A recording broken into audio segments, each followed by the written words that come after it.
paso al paso.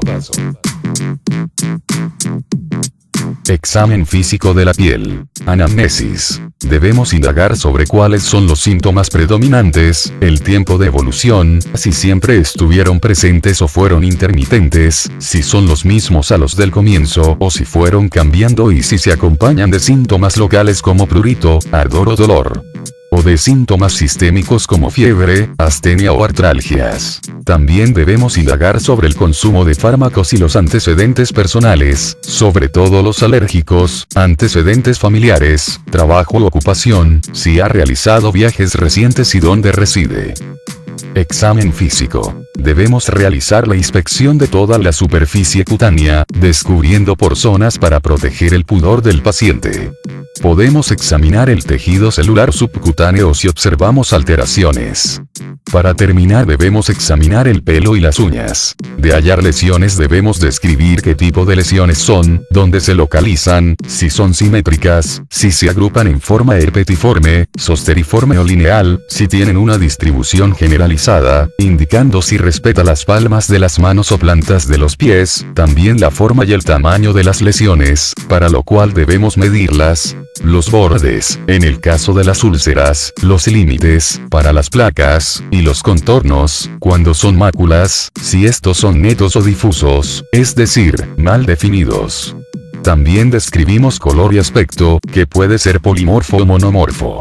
Con la palpación de las lesiones determinamos si son elevadas, su textura, grosor, profundidad y extensión, desprendimiento de sustancia, turgencia, temperatura y elasticidad cutánea.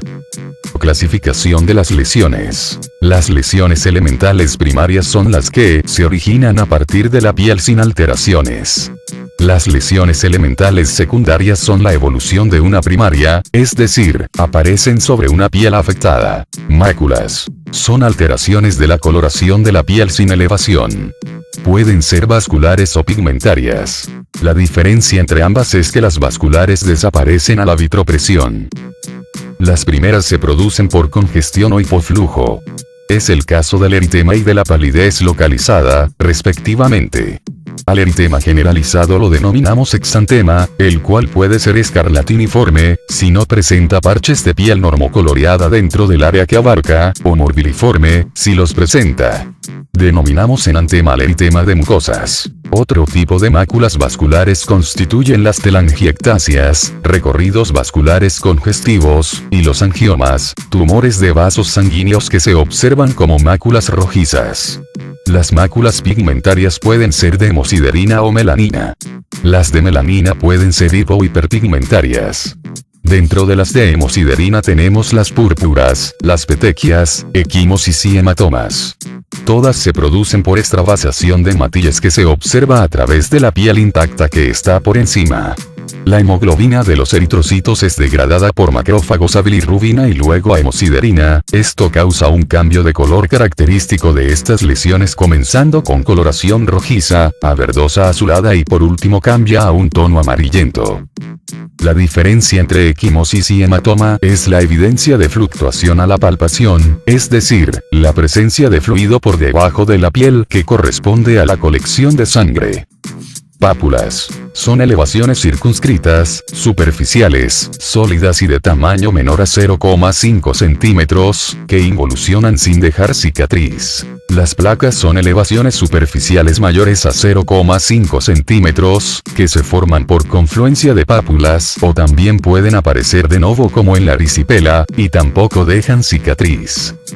Otro tipo de lesión elemental primaria son las vegetaciones, que se definen como proliferaciones de las papilas, elevadas por encima de la superficie de la piel. Las verrugosidades son el mismo tipo de lesión pero cubiertas de capa córnea. Los nódulos son lesiones de consistencia sólida, de ubicación profunda y de tamaño mayor a 0,5 centímetros. Las gomas son nódulos que pasan por 4 etapas, fistulizan y vierten su contenido al exterior, generando luego una cicatriz. Los periodos son crudeza, reblandecimiento, ulceración y cicatrización. Los tubérculos también son lesiones de consistencia sólida y bien circunscriptos, pero de localización superficial, y dejan cicatriz. Los tumores son otro tipo de lesión primaria que se los puede definir como neoformaciones no inflamatorias. Las vesículas y las ampollas son lesiones sobrelevadas de contenido líquido. La diferencia es que las vesículas son de tamaño menor a 0,5 centímetros y son multitabicadas, mientras que las ampollas tienen un tamaño mayor a 0,5 centímetros y son uniloculares, es decir, tienen una sola cavidad. Además tienen distintos procesos de formación. Las ampollas se forman por acantólisis, destrucción de las uniones entre desmosomas. Por otro lado, las vesículas se forman por espongiosis o degeneración balonizante, que consiste en edema celular. Debemos describir el contenido tanto de vesículas como de ampollas, que puede ser seroso, hemático o purulento, y si las ampollas están destechadas. Otro tipo de lesión primaria son las pústulas, que se definen como elevaciones circunscriptas de la piel, con contenido purulento desde su inicio. Se pueden distinguir las foliculares de las no foliculares. Otro tipo de lesión primaria son las escamas, que también pueden surgir como lesiones secundarias, y se definen como laminillas de capa córnea que se desprenden espontáneamente de la superficie cutánea. La queratosis consiste en el engrosamiento de la piel a expensas de la capa córnea. Son lesiones circunscriptas, rugosas y ásperas al tacto. Cuando se da en las palmas de las manos o las plantas de los pies, se denomina queratodermia, mientras que si se asienta en mucosas se denomina leucoqueratosis. Lesiones elementales secundarias. Las escamas que aparecen en la evolución de otra lesión primaria se consideran escamas secundarias. Las costras son otro tipo de lesión elemental secundaria y se forman por la desecación de una secreción, serosa, hemática o purulenta.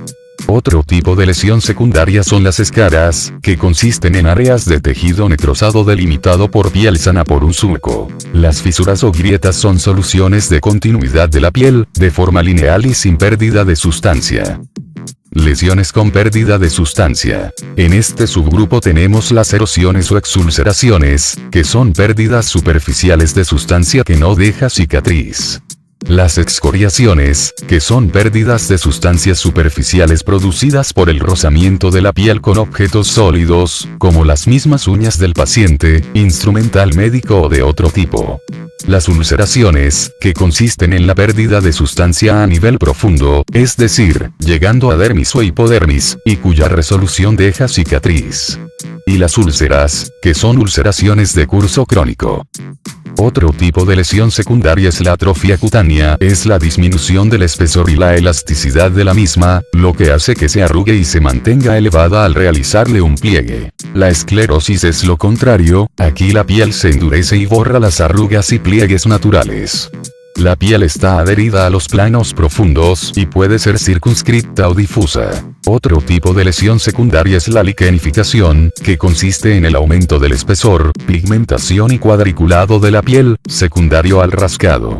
Por último tenemos las cicatrices, que son neoformaciones conjuntivas y epiteliales, que reemplazan a una pérdida de sustancia o sustituye a un proceso inflamatorio o destructivo. Cuando el tejido cicatricial se eleva sobre la superficie dérmica pero respeta los límites de la lesión, a esta cicatriz se la denomina hipertrófica.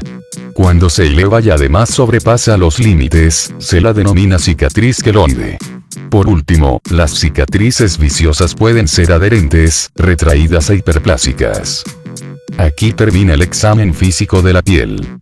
Ahora comentemos las principales alteraciones de las uñas.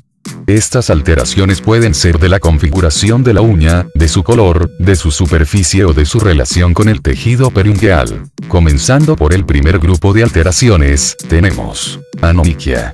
Es la ausencia de la uña. Puede ser de causa congénita, o adquirida, por fármacos, líquen plano o traumatismos. Doriconiquia. Es el predominio del largo sobre el ancho. Se observa en el síndrome de Ehlers-Danlos y Marfan. Coiloniquia o uña en cuchara. Es la uña delgada y cóncava, hacia arriba. Esta alteración se puede relacionar con anemia ferropénica y síndrome de Plummer-Vinson. Uñas hipocráticas o en vidrio de reloj. Son uñas convexas hacia arriba, y con incremento de los diámetros longitudinal y transversal. Acompañan al hipocratismo digital o dedos en palillo de tambor. Se asocian a EPOC y insuficiencia cardíaca crónica. Pachyonychia es el engrosamiento de la uña sin deformación, llamada onychocauxis y está localizado en la matriz de la uña. Se observa en psoriasis, eczema crónico de contacto, líquen plano, y pitiriasis rubra, onychogrifosis. Es el engrosamiento, elongación e hipercurvatura de la uña, cuyas principales causas son la edad avanzada, la falta de corte y la vasculopatía periférica. Alteraciones de la superficie ungueal, onychorexis, llamada también distrofia media canaliforme de Heller, son estrías longitudinales u horizontales de aspecto blanquecino. Se puede dar en ancianos, en trastornos vasculares periféricos, psoriasis, déficit de vitaminas y reacciones alérgicas. Se asocia a onychosquicia, que es el desprendimiento paralelo de las capas de la uña sobre todo en el extremo distal. Surcos transversales de BO. Son depresiones transversales que aparecen en la lúnula y avanzan con el crecimiento de la uña. Se asocia a traumatismos, eritrodermia, la deficiencia de zinc y trastornos circulatorios, hoyuelos o uñas en dedal. Se relaciona a psoriasis, traumatismos o alopecia areata, trachyonychia. La superficie de la lámina ungueal presenta aspecto rugoso y grisáceo, como si le hubieran raspado con una lija, áspero al tacto. Se asocia a líquen plano, psoriasis y alopecia areata. Ahora continuemos con las alteraciones del color. Denominamos leuconychia a la presencia de manchas blancas en las uñas. Se asocia a psoriasis, traumatismos y fármacos.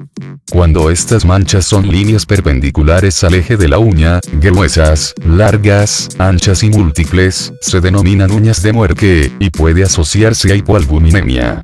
Cuando la mitad proximal de la uña es blanca, se denomina uñas mitad y mitad, y se puede asociar a insuficiencia renal. Se denomina uñas de Terry, cuando la coloración de la mayor parte de la uña es blanca, y se asocia a anemia y cirrosis. La melanonychia es la aparición de manchas oscuras en las uñas, que puede ser total o parcial, adoptando diferentes patrones. La parcial se puede asociar con nevos, enfermedad de Peutz-Jeghers y traumatismos. La total se puede asociar a medicamentos, síndrome de Curing, melanoma, Addison, y hematomas subungueales. Uñas amarillas pueden aparecer en el época avanzado. Las alteraciones de la uña en relación al tejido periungueal incluyen onychólisis. Es la separación de la lámina ungueal del lecho ungueal, es decir, el desprendimiento de la uña, por su extremo distal. Se puede relacionar a endocrinopatías, fármacos, infecciones, déficit de hierro, traumatismos y alteraciones circulatorias. Onychomadesis. Es el desprendimiento de la uña por la parte proximal con posterior caída de la misma. Es causada por enfermedades ampollares, estrés intenso y traumatismos. Paronychia o perionyxis. Es la inflamación de los tejidos periungueales caracterizada por presencia de edema periungueal, que luego produce surcos transversales y afecta a la tabla externa. Puede acompañarse de una colección de pus, llamada panadizo. Se puede relacionar con infecciones, dermatitis por contacto y vasculopatías periféricas. Onychocriptosis.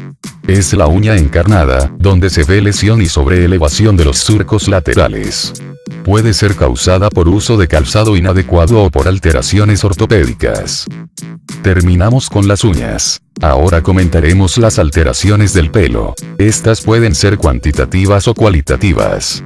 Las cuantitativas por aumento incluyen al hirsutismo, que es el aumento del vello adoptando patrón masculino en la mujer, y a la hipertricosis, que es el aumento de la cantidad de vello independiente de andrógenos. Se puede dar asociado a alopecia androgénica en el síndrome de ovario poliquístico. Las alteraciones cuantitativas por disminución comprenden los diferentes tipos de alopecia, que es la caída y ausencia de formación del pelo en lugares donde normalmente hay. Tipos de alopecia. Se denomina efluvio a la caída generalizada del pelo. Si ocurre durante la acción de la noxa que lo causa, se denomina efluvio anagénico, como ocurre en la quimioterapia. Si en cambio, ocurre 3 meses después, se denomina efluvio telógeno, y puede ser causado por déficit nutricional, fármacos o el parto. La alopecia areata es la caída del pelo por zonas circunscriptas, y la androgénica es la que se da en las regiones temporales y occipital superior, y se debe a la acción de los andrógenos en personas predispuestas genéticamente. Acá terminan las alteraciones del pelo.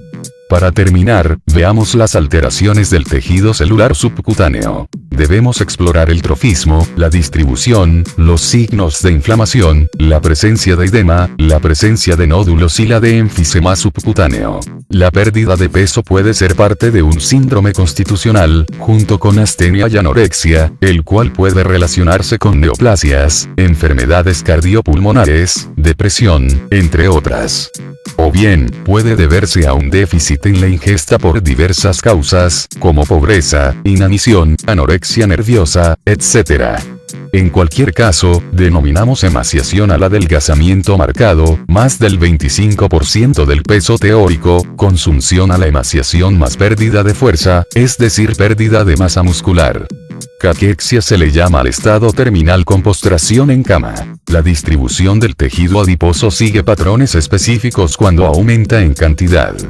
El aumento generalizado o uniforme, en pacientes obesos, sigue o un patrón androide, de predominio en abdomen, o un patrón ginoide, de predominio en zona glútea. La lipodistrofia es una distribución especial no uniforme del tejido adiposo. Un ejemplo de ella es la lipodistrofia parcial adquirida, denominada también progresiva o síndrome de Barraquer-Simons, en la cual la mitad superior del cuerpo posee el tejido celular subcutáneo atrofiado y la mitad inferior aumentado. Otra forma de lipodistrofia característica no uniforme es la del síndrome de Cushing, en el cual el TSS aumenta en la región facial, dando la facies en luna llena, en la región cervical posterior, dando la jiba dorsal, y también en abdomen, pero respetando los miembros. Los signos de inflamación del TSS son el calor, tumefacción, rubor y dolor. La inflamación del TSS se denomina celulitis y casi siempre es causada por infecciones. Existen formas localizadas autolimitadas, como el caso de heridas cutáneas o picaduras, y formas de mayor magnitud y gravedad, como la erisipela o la infección por clostridios. Si se palpa fluctuación, colección líquida, se está en presencia de abscesos. Los nódulos se presentan en el eritema nudoso, la vasculitis nodular, y también pueden ser lipomas, neoplasias primarias. El enfisema subcutáneo es la presencia de burbujas debajo de la piel, que se palpan como una crepitación.